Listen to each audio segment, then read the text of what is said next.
Think about how we were when the pandemic first broke out. We were united in a way that only trauma bonds. Think about how united we were right after 9/11. Oh man, everybody wanted to get in the military and go kill these motherfuckers. Like, what? Planes in New York, you out of your fucking mind. We were USA strong all day. And it's time for America to realize that we are in another situation like that. We are in another national crisis right now. But it's one that didn't get caught on tape, right? Like, it did, but you had to be, right, following and paying attention. You couldn't avoid COVID. You couldn't avoid hearing about 9/11, right?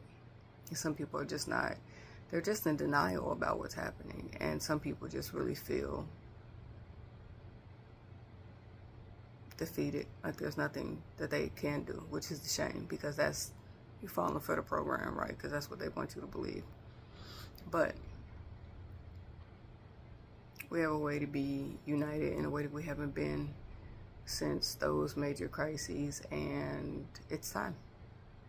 It's time to unite in that way again, across religious lines, across political lines, across socio-economic lines. It's time for us to get behind one another as Americans, period. Hard stop. However you want to call undocumented people, can we just be humanitarians right now? We can get to all that shit later. We just need to be humanitarians right now. Y'all, it's too much crazy going on in the world. We need to just be humanitarians right now. Do the right thing for humans and the planet. And I think if we can understand that we are in crisis like that, we could get united and we could actually swing this thing in the right direction where,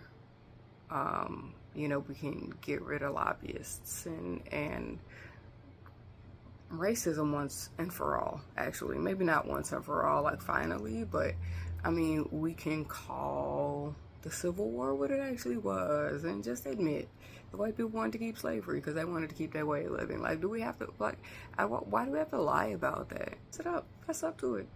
Yeah, your family owned slaves and they was racist as fuck. And the hard part is a lot of y'all just figuring out right now that your parents are still racist as fuck. You thought they had evolved because we had a black president and they might even voted for him.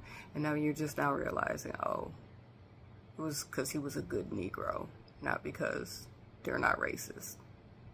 He was an acceptable one. And they didn't like the options.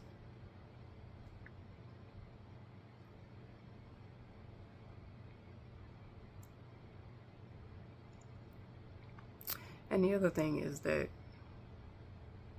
maybe we will realize now as a country the type of domestic terrorism that black people have been living with all of our time here. Black people have been living in certain neighborhoods, right? But a fair percentage have been living under domestic terrorism, and I would hazard to say everywhere on some level have been living with domestic terrorism from cops forever. On any day, we could get pulled over and not go home. On any day. On any day. It's just that now it's not just us. And now you can actually see the injustice. They can't say, oh, well, look at what he did and what he did. And, we gave him a trial. They're not one-offs now. They're mass. And now you're like, oh, well, that's not fair. Well, you can't do that to people. They've been doing it to us since we've been here. So let's really get outraged about that first and foremost. And then it'll stop happening. Because we're not outraged by it. We have learned to deal with it, and y'all turn a blind eye to it. We got to call all that shit out. We got to put it all on the carpet, deal with it all, dice it up, call it what it is. And this can go away from society. We gotta get united, y'all. This shit's crazy.